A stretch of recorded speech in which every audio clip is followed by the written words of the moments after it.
Muy buenas gente y bienvenidos a una nueva actualización sobre Siria.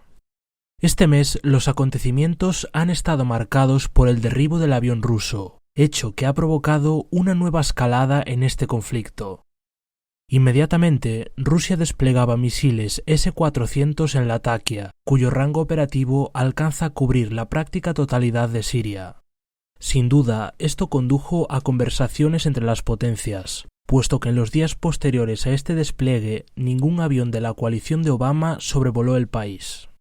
Además, Rusia ha desplegado cazas interceptores, por lo que es muy poco probable que Turquía se atreva a atacar de nuevo. La magnitud de los bombardeos también ha escalado a un nuevo nivel, y los rusos han castigado con muchísima dureza el norte de Latakia, donde su piloto fue ejecutado por los insurgentes pagados por Turquía. Los bombardeos han sido especialmente intensos a lo largo de la frontera sirio-turca, arrasando convoyes que movían material bélico y recursos. En tierra, las operaciones han continuado de la forma que ya es habitual. En un terreno complicado, lleno de colinas y zonas boscosas, el ejército sirio ha continuado su avance de forma lenta, pero recortando cada vez más kilómetros a los grupos de turcomanos que operan allí. A vista de satélite, unos pocos kilómetros puede que no parezcan gran cosa, pero el avance ha permitido desbloquear, por ejemplo, una autovía costera que llevaba 3 años cortada por la insurgencia. Si las cosas siguen a este ritmo, puede que en cuestión de 1 o 2 meses Latakia haya quedado finalmente libre de militantes. En el norte de Hama, la situación está siendo un poco más complicada para el bando gubernamental.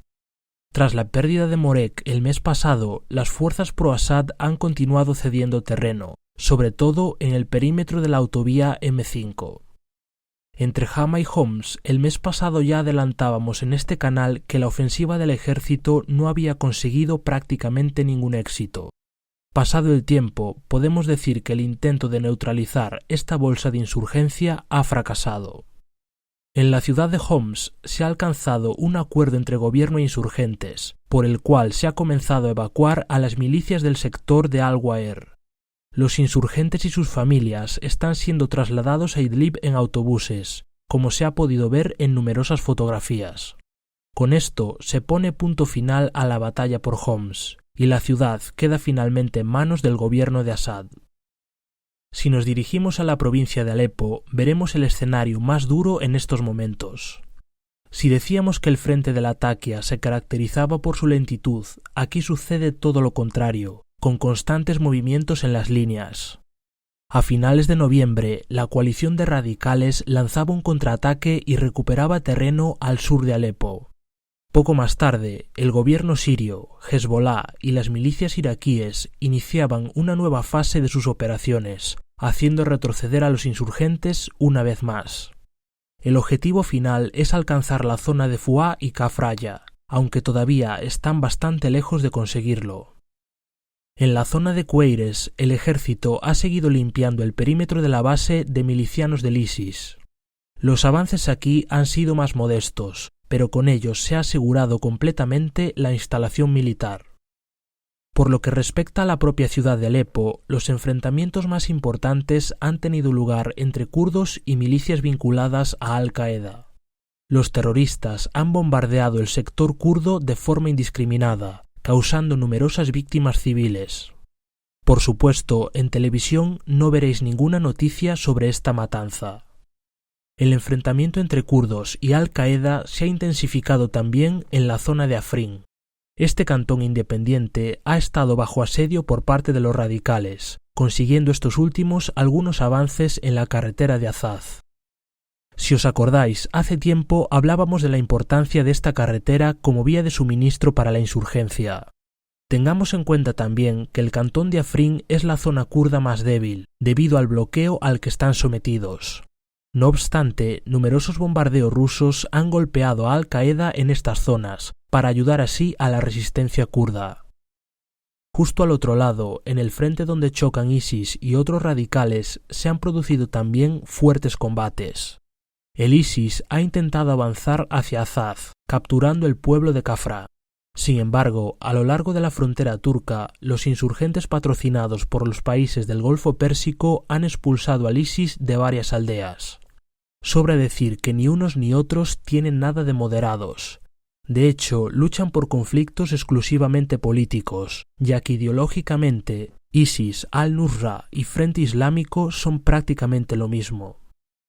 Si seguimos avanzando hacia el este, veremos que en la zona de Kobani y de Raqqa todo sigue prácticamente igual. El ISIS ha intentado avanzar en dirección a Tel Abyad, pero las fuerzas kurdas han repelido sus ataques. En el sur de Hasaka, los kurdos han capturado extensas áreas desde mediados de noviembre. Esta ofensiva tenía unos objetivos muy concretos, y todos ellos se han cumplido. Se ha conseguido alejar al ISIS de esta importante ciudad, y se ha capturado la carretera que une Siria con Irak, además de los pozos de petróleo próximos a esta. Puede que la siguiente ofensiva de los kurdos sea para capturar Shadadi, el último gran bastión de los terroristas en esta provincia. Esa localidad ha funcionado como centro logístico y hospital de campaña, por lo que su captura supondría un gran golpe contra estas bestias. En Deir ez-Zor seguimos teniendo una situación similar a los meses pasados. El ISIS ha lanzado nuevos asaltos contra el aeropuerto, pero todos ellos han sido repelidos. La situación está estancada y seguramente siga así hasta que el ejército sirio recapture Palmira. Hablando de Palmira, el ejército ha liberado el último pueblo antes de la ciudad. Ahora mismo parece que la ofensiva final tendrá que esperar, debido a recientes reveses en el desierto de Homs. El ISIS ha capturado de nuevo la ciudad de Mahim, además de otros pueblos en la zona.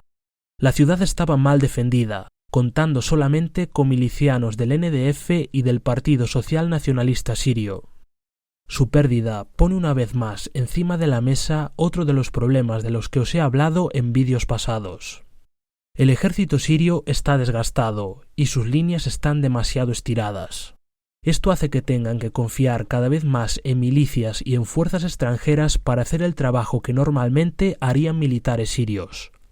Para quien hasta ahora no quería verlo, la caída de Mahim es la prueba irrefutable de esto.